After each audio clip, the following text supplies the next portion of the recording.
2019년 8월 21일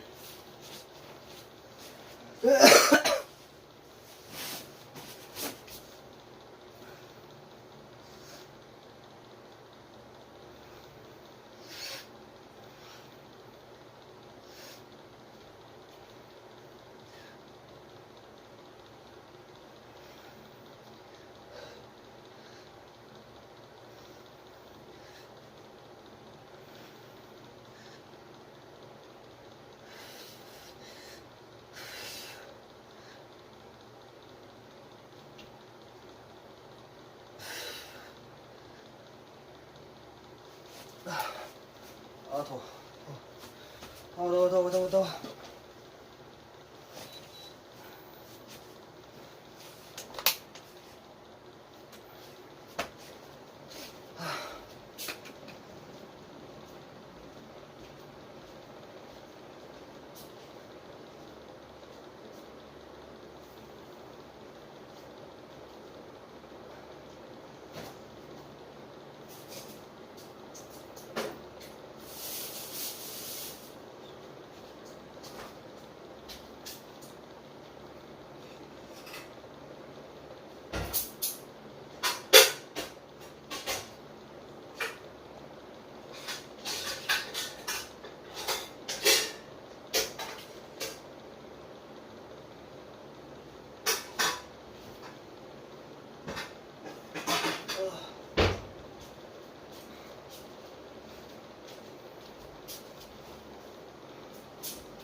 반갑습니다. 송진준입니다. 오늘 저는 조국 후보자와 관련된 추가적인 논란 몇 가지를 정리해 보도록 하겠습니다. 최근 들어서 굉장히 좀 흥미로운 점이 한 가지가 있는데요. 이 정유라에 대해 가지고 재평가가 있어야 되는 거 아닌가 이런 얘기들이 막 나오고 있습니다. 이 정유라 같은 경우는 여러분들 잘 아시는 것처럼 불과 몇 년 전 아닙니까? 온 국민들이 나서가지고 정유라에 대해서 최순실에 대해 가지고 완전히 그냥 마녀사냥을 하듯이 실질적으로도 여러 가지 의혹들도 있었고 그런 것들에 대해 가지고 국민적인 질타를 받았던 그런 이제 사람인데 이 사람에 대해서 재평가가 있어야 되는 거 아닌가 이런 얘기들이 나오고 있어요. 왜 도대체 정유라에 대해서 재평가가 있어야 되는 것이냐? 이유는 간단한 것입니다. 이 조국 후보자와 관련되어 있는 여러 가지 의혹들을 보자니까 이거는 무슨 정유라 저리 가라 이거예요. 제가 이제 관련된 의혹들을 몇 가지를 정리를 쭉 해볼 텐데 정말 이 정유라에 대해서 재평가가 있어야 되는 거 아닌지 아니면은 조국 민정수석에 대해서도 조국 후보자에 대해서도 온 국민이 나서가지고 지금 촛불 다시 들고 있어야 되는 거 아닌지 어디로 갔는지 모르겠어요. 촛불은 도대체. 그래서 관련된 몇 가지 의혹들을 살펴보도록 하겠습니다. 같이 한번 보시죠.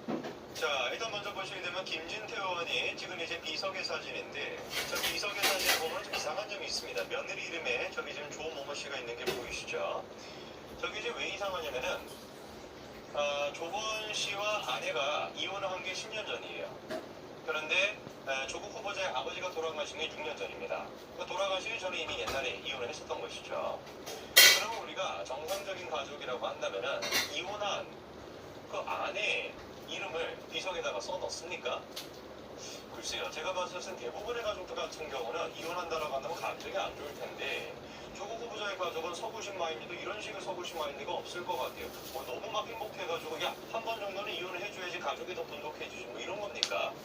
어떤 목적을 가지고 도대체 저 비석에다가 이름을 써놨는지는 모르겠습니다만 이혼을 한 예전 전 아내 이름까지도 아버지의 비석에 새긴다.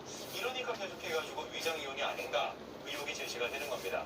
자, 이 의혹에 대해 가지고 조국 측은 이렇게 답변을 했어요. 사생활을 좀 보호해 주시기를 다시 한번 간곡히 요청드립니다. 이게 조국 측의 입장입니다. 그런데 제가 좀 의아스러운 것은 조국 측이 저런 얘기를 할 자격이 있는가 이거예요. 왜냐? 박근혜 대통령 때 조국 수석의 조국 후보자의 그 말을 보시죠. 반 대통령이 세월호 당일 그 관련된 문제에 대해 가지고 뭐 90분 동안 머리를 했다 뭐 이런 식의 이제 의혹이 있었을 때 거기에 대해서 조국 후보자가 뭐라고 했습니까? 여성의 사생활 절로 주먹이 쥐어진다. 이게 조국 수석의 당시 입장이었습니다. 대통령에 대해서 같은 경우는 뭐 의혹을 제기한다든지 대통령에 대해서는 사생활이라든지 이런 것이 중요하지 않다라는 것이 당시 조국 후보자의 입장 아니었을까요? 뭐 주먹이 쥐어지다 뭐 하겠다라는 건지 거기서 뭐 좁히겠다라는 건지 뭐 하겠다라는 건지 모르겠지만 대통령의 사생활 중요하지 않다라는 것이죠. 그렇죠? 자, 그런데 또 이런 얘기가 청와대에서 나왔습니다. 가족사를 파헤칠 권리가 도대체 누구에게 있단 말인가요? 국회의원도 언론도 그런 권리가 없습니다. 저는 저 얘기에 대해서 동의할 수가 없어요. 국회의원에 대해 가지고 나라의 어떤 중요한 임명을 받고 나라의 중요한 직책을 맡겠다라고 한다면 당연히 검증이 있어야죠. 의혹 제기하지 말라는 겁니까? 아픈 가족사를 파헤칠 권리가 도대체 누구에게 있단 말인가요? 저런 얘기를 한다는 것 자체가 우리가 지금 단순한 일반인 붙잡고 얘기하는 것이 아니라 공인한테 지금 얘기를 하는 겁니다. 정치인한테 얘기를 하는 것이죠. 그렇죠? 그런데 그 정치인에 대해 가지고 가족사를 파헤칠 권리가 누구한테 있냐? 저는 저거에 대해서 동의할 수 없습니다. 그리고 조한기 씨 같은 경우도 저거에 대해서 동의하시면 안 돼요. 왜냐? 예전에 안철수 후보에 대해 가지고 이렇게 얘기하셨잖아요. 따님의 재산을 공개하는 것이 옳습니다. 감당할 수 있겠습니까? 이게 조한기 씨 얘기인데요. 안철수 씨의 따님 같은 경우는 가족의 사생활 아니에요, 그거는? 그런데 자기 같은 경우는 상대방 진영에 대해 가지고 안철수 씨의 따님에 대해서는 재산까지 다 깔아 이렇게 얘기하셨던 분이 지금 와서 같은 경우는 사생활에 대해 가지고 얘기하지 말라고 얘기하니까 이러니까 좌빨들이 지금 이제 위선자라는 소리를 듣는 거 아니겠습니까? 자, 그러면 이제 우리가 조국 후보자와 관련된 따님의 그 의혹에 대해서 우리가 좀 살펴보도록 하죠. 첫 번째 같은 경우입니다. 고교 때 2주 동안 인턴을 했는데 2주 동안 인턴을 해가지고 의학 논문에 1저자에 등재가 됐다. 이미 석사하시는 분들은 잘 아시겠습니다만 저도 이제 석사하시는 분들이랑 많이 얘기를 하고 논문에 대해 가지고 얼마나 힘든지 그런 얘기를 많이 듣는데 정말 기가 잘 노르실 겁니다. 고등학교 학생이 2주 동안 인턴을 해가지고 의학저널에 실렸던 그 논문에 대해 가지고 1저자로 등재가 됐다라고 하니 얼마나 지금 큰 일입니까? 자, 내용을 좀 읽어보시죠. 당시 한용외고 유학반에 재학 중이었던 조 씨가 단국대 의대 의과학 연구소에서 2주가량 인턴을 했는데 그 2주가량 인턴을 해가지고 논문에 제1저자로 이름을 올렸다라는 거예요. 그러면은 공동저자로 등재가 됐던 B 교수가 무슨 얘기를 하는 거냐면 진짜 충격을 받았다. 그 학생이 1저자로 올라갔느냐?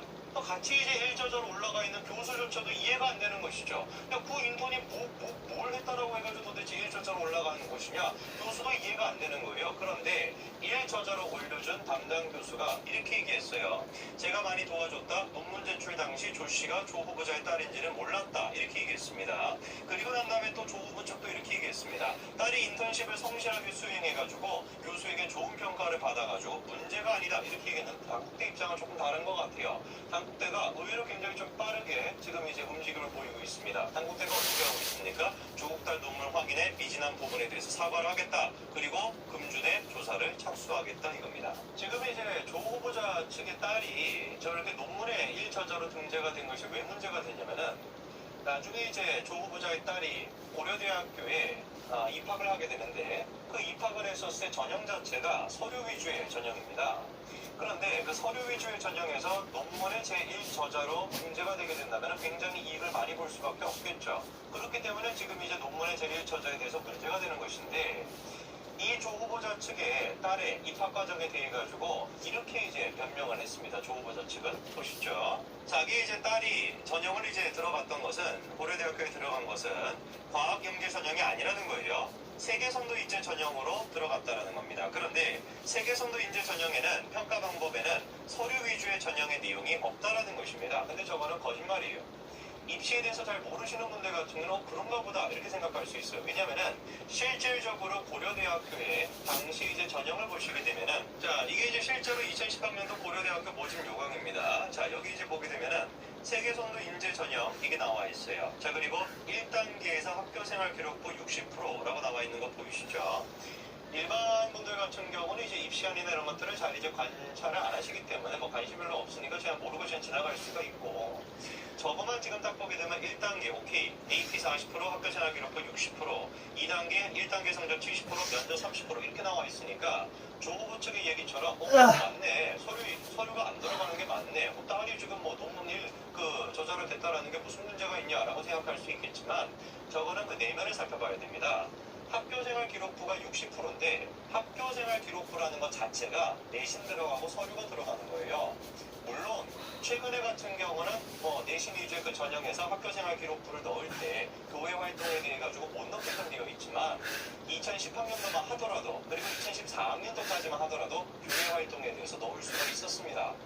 당시 이제 교육부에서도 2014년도에 이거 관련돼서 답변을 한 적이 있는데요. 보시면은